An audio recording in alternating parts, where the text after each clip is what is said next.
जब सती अनुसुईया की तप से त्रिदेव बन गए शिशु। जय माता की भक्तों, कैसे हैं आप?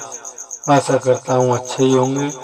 आज मैं आपको माता अनुसुईया की कथा सुनाने जा रहा हूँ।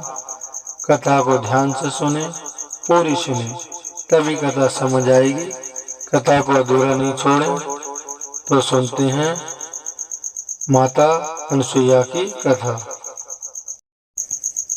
अत्रि ऋषि की पत्नी और सती अनुसुईया की कथा से अधिकांश धर्मालु परिचित हैं। उनकी पति भक्ति की लोक प्रचलित और पौराणिक कथा है, जिसमें त्रिदेव ने उनकी परीक्षा लेने की सोची और बन गए नन्हे शिशु। तो सुने कथा। एक बार नारद जी विचरण कर रहे थे, तभी तीनों देवियां माँ लक्ष्मी, माँ सरस्वती और माँ पार्वती को परस्पर विमर्श करते देखा। तीनों देवियां अपने सतीत्व और पवित्रता की चर्चा कर रही थी। नारद जी उनके पास पहुंचे और उन्हें अत्रि महामुनि की पत्नी अनुसुईया के असाधारण पतिव्रत के बारे में बताया। नारद जी बोले, उनके समान पवित्र और पतिव्रता तीनों लोकों में नहीं है। तीनों देवियों को मन में अनुसुईया के प्रति ईर्ष्या होने लगी। तीनों देवियों ने सती अनुसुईया के पतिव्रत को खंडित के लिए अपने पतियों को कहा। तीनों ने बहुत समझाया, पर वे राजी नहीं हुई। इस विशेष आग्रह पर ब्रह्मा, विष्णु और महेश ने सती अनुसुईया के सतीत्व और ब्रह्म शक्ति परखने की सोची। जब अत्रि ऋषि आश्रम से कहीं बाहर गए थे, तब ब्रह्मा, विष्णु और महेश तीनों ने यात्रियों का वेश धारण किया और अत्रि ऋषि के आश्रम में पहुंचे तथा भिक्षा मांगने लगे। अत्रि सरकार की परंपरा के चलते सती अनुसुईया ने त्रिमूर्तियों का उचित रूप से स्वागत कर उन्हें खाने के लिए निमंत्रित किया।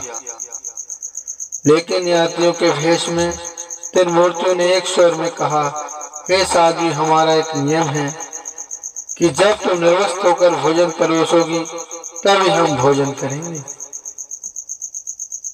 अनुसुईया असमंजस में पड़ गई कि इससे तो उनके पतिव्रत के खंडित होने का संकट है। उन्होंने मन ही मन ऋषि अत्रि का स्मरण किया। दिव्य शक्ति से उन्होंने जाना कि ये तो त्रिदेव ब्रह्मा, विष्णु और महेश है। मुस्कुराते हुए माता अनुसुईया बोली, जैसे आपकी इच्छा। तूने यतियों पर जल छिड़क कर उन्हें 3 प्यारे शिशुओं के रूप में बदल दिया। सुंदर शिशु देखकर माता अनुसुईया के हृदय में मातृ भाव उमड़ पड़ा। शिशुओं को स्तनपान कराया, दूध भात खिलाया, गोद में सुलाया। तीनों गहरी नींद में सो गए। तो मेरे प्रिय भक्तों, अनुसुईया माता ने तीनों को झूले में सुलाकर कहा, तीनों लोगों पर शासन करने वाले त्रिमूर्ति मेरे शिशु बन गए। मेरे भाग को क्या कहा जाए। फिर वह मधुर कंठ से लोरी गाने लगी। उसी समय कहीं से एक सफेद बैल आश्रम में पहुंचा। एक विशाल गरुड़ पंख फड़फड़ाते हुए आश्रम पर उड़ने लगा और एक राजहंस कमल की चोंच में लिए हुए आया और आकर द्वार पर उतर गया। ये नजारा देखकर नारद, लक्ष्मी, सरस्वती और पार्वती आ पहुंचे। नारद ने विनय पूर्वक अनुसुईया से कहा, माते, अपने पतियों से संबंधित प्राणियों को आपके द्वार पर देखकर ये तीनों देवियां यहाँ पर आ गई हैं। ये अपने पत्नियों को ढूंढ रही थी। इनके पत्नियों को कृपया इन्हें सौंप दीजिए।